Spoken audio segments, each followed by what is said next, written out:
Hello students, good morning. We had completed 3 parts of your chapter A Gift of Chapels. आपका जो chapter है a gift of chappals हमने उसका 3 parts complete किया है। हमने यूनिट 1 को 2 भाग में डिवाइड किया था, वो हमने 2 वीडियोज़ में कंप्लीट किए। और मैंने यूनिट 2 का जो पहला वीडियो बनाया था वो भी मैंने आपको सेंड कर लिया है। अभी ये वीडियो 4th वीडियो है, पार्ट 4 है एक गिफ्ट ऑफ चप्पल्स के यूनिट 2 पर, जो कि पेज नंबर 24 से स्टार्ट हो रहा है। तो क्या हुआ था, हमने क्या देखा था लास्ट की, जो रुक्मिणी है, जो मृदु की जो आंट है, वो फेडअप हो गई है। फेडअप मतलब वो टायर्ड हो गई है, अनहैप्पी हो गई है, इरिटेट हो गई है। ओडियारे जदि कहबा विरक्त है गलानी से, she had become irritated with the beggar. वो जो भिखारी था उससे वो फेडअप हो गए थे, क्योंकि वो बार बार उनके घर पर ही आ रहा था और उनको ही खाना मांग रहा था। Ravi did not have to repeat it all to the beggar. So जो भी सारी बातें बताई रुक्मिणी कि वो हमारे घर से चले जाओ, कुछ भी नहीं है किचन में अभी खाने को देने के लिए, तो ये सब बातें रवि को रिपीट करने की ज़रूरत नहीं पड़ी। सो वो सारी बातें बैगर ने सुन ली। What is mother said had been easy for them all to hear. They are under the neem tree. उस नीम ट्री के अंदर बैठे हुए उन सभी लोगों को, वो तीनों बच्चों को और वो बैगर को, सबको पता था कि मदर ने क्या बोला, सबको सुनाई दिया। The bagger set up and side. उसने बहुत ज़ोरों से अपनी सांस ली, जैसे कि वो थक गया है। वो भी I will go he said verily. वो वेरीली बोल रहा है। वेरीली मतलब टायर्डली। वो भी थक चुका था भीख मांगते मांगते। Only let me have a rest here under this tree. वो सिर्फ बोल रहा है कि सिर्फ मुझे यहाँ पर रेस्ट करने के लिए थोड़ा टाइम दीजिए। The sun is so hot. अभी सूरज बहुत ही ज़्यादा गर्म है। The tar has melted on the road. Tar मतलब जो चीज़ें यूज़ की गई होती हैं रोड्स पर देने के लिए। My feet are already blistered. Blistered मतलब boils, bubbles on the skin from burns और रबिंग। बॉयल्स या फिर बबल्स, बबल्स जो ओडिया जदि कहबा फुटका, जो बबल्स हो जाते हैं पैरों पर बर्निंग की वजह से या फिर रबिंग की वजह से, उसको बोलते हैं ब्लिस्टर्स। ये देखो, हम देखेंगे पिक्चर ब्लिस्टर्स का। ये है ब्लिस्टर का पिक्चर। पैरों पे फूले जो पड़ जाते हैं गर्मी की वजह से या फिर बहुत घिस जाने की वजह से। सो वो बैगर का पाँव भी ऐसे इसे गर्मी में चलते चलते घिस कर ऐसे ही ब्लिस्टर्ड हो गया था, उसके पैरों में फूले पड़ गए थे। He stretched out his feet to show large pink peeling blisters on the soles of his bare feet. Bare मतलब खुला, जहाँ पर कोई भी कवर नहीं होता। सो बहुत ही बड़े बड़े पिंक कलर के पीलिंग ब्लिस्टर्स हो गए थे। पीलिंग मतलब उसके जो बबल्स बने थे वो कभी भी फट सकते थे। I suppose he doesn't have the money to buy chappals, मृदु whispered to मीना रवि। मीना और रवि को बोल रही है मृदु कि मुझे तो लग रहा है कि इसके पास पैसे नहीं हैं। इसके पास मतलब इस बैगर के पास पैसे नहीं हैं चप्पल्स खरीदने के लिए। Have you got an old pair in the house somewhere. मृदु पूछ रही है कि घर पर कहीं भी, समवेयर मतलब कहीं भी, तुम्हें कोई पुराने पेयर ऑफ चप्पल्स मिल सकते हैं क्या, चप्पल मिलेंगे क्या। I don't know said Ravi. मुझे तो पता नहीं। Mine are too small to fit his feet और I would have given them to him. मेरे तो बहुत छोटे हो जाएंगे उसके पैरों के लिए, वरना मैं तो अपना दे देता। And his feet were larger than Mridu's and Meena's. और मृदु और मीना के चप्पल से उसके पैर बहुत बड़े थे, क्योंकि बड़े थे, वो फिट नहीं आने वाले थे।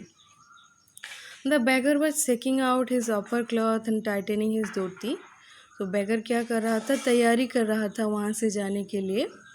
वो अपना जो ऊपर पहना हुआ था क्लॉथ, उसको ऐसे सेक कर रहा था, झुला रहा था और धोती को अपना टाइट कर रहा था। He raised his eyes and looked fearfully at the road. उसने देखे रोड की तरफ। फेयरफुली मतलब डर के देखे, क्योंकि बहुत ही गर्मी हो रही थी वहाँ पर। ग्लीमिंग मतलब शाइनिंग, रोड बहुत ही ज़ोरों से शाइनिंग कर रहे थे गर्मी में।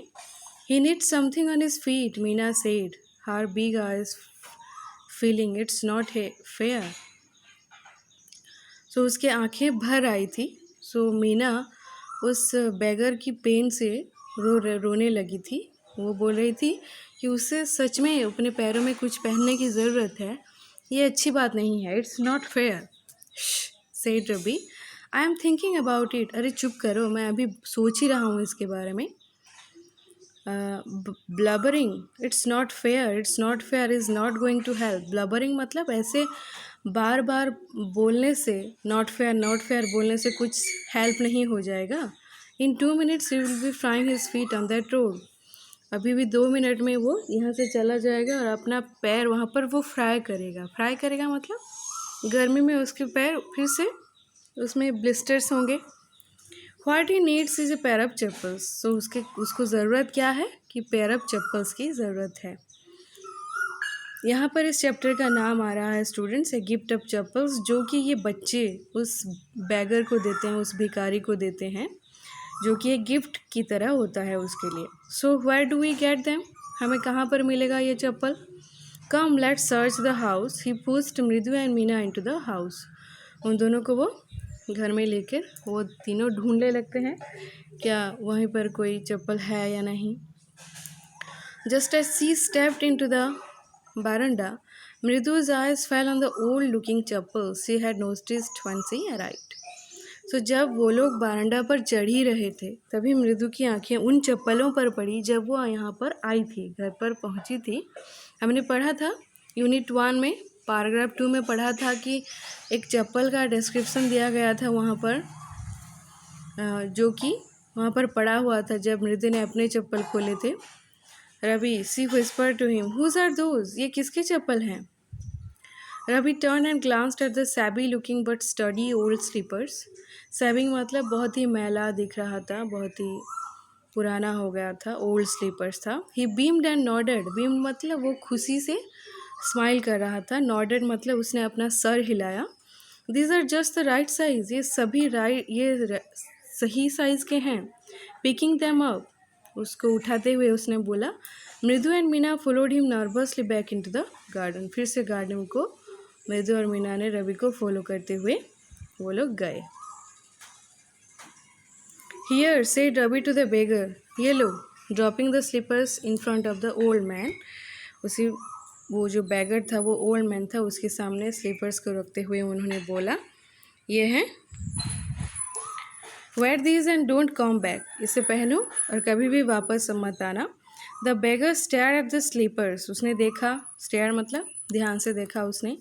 Hurried flung its towel over his shoulders, hurriedly मतलब हड़बड़ी में उसने अपना टावल जो था अपने शोल्डर में रखा। Pushed his fist into them and left muttering a blessing to the children, बच्चों को आशीर्वाद देते हुए वो वहाँ से चला गया। In a minute he had vanished around the corner of the street, एक ही मिनट में वहाँ से वो गायब हो गया रास्ते में। The music master came out of the house and took an unappreciative look at the three of them sitting quietly under the tree playing marbles. So तीनों वो क्या कर रहे थे, मार्बल्स खेल रहे थे। और म्यूजिक मास्टर घर से बाहर आए, उन्होंने अनअप्रिशिएटिव लुक दिया। कैसे देखा, डिसअप्रूविंगली देखा, मतलब वो इतना ज़्यादा पसंद नहीं करते थे उन तीनों बच्चों को, ऐसी तरह से देखा। और then he search for his chappals in the verandah where he had put them. तो जो चप्पल्स उन्होंने रखे थे, उन्होंने अपने चप्पल्स ढूंढने में वो लग गए। Lali, he called after a few moments, कुछ टाइम के बाद उन्होंने लाली को बुलाया। She hurried up to him, वो दौड़ते हुए उनके पास आई। Have you seen my chappals my dear, I remember having kept them here, मुझे तो याद है कि मैंने अपनी चप्पल्स यहाँ पर रखे थे, क्या तुमने मेरे चप्पल्स देखे।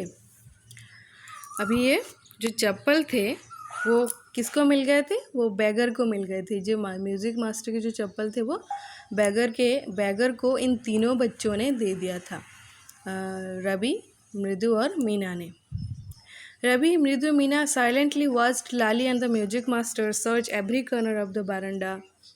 तो देख रहे थे, रवि, मृदु, मीना देख रहे थे कि बारंडा के सारे कॉर्नर, सारे कोनों में वो लोग ढूंढ रहे थे चप्पल को। He scurried around, looking over the railing and crouching near the flower pots to look between them. Scurried मतलब वो इधर उधर जल्दी जल्दी घूम रहे थे, वो जो म्यूजिक मास्टर थे, रेलिंग में ढूंढ रहे थे। अभी हम देखेंगे रेलिंग का पिक्चर। ये है रेलिंग का पिक्चर स्टूडेंट्स।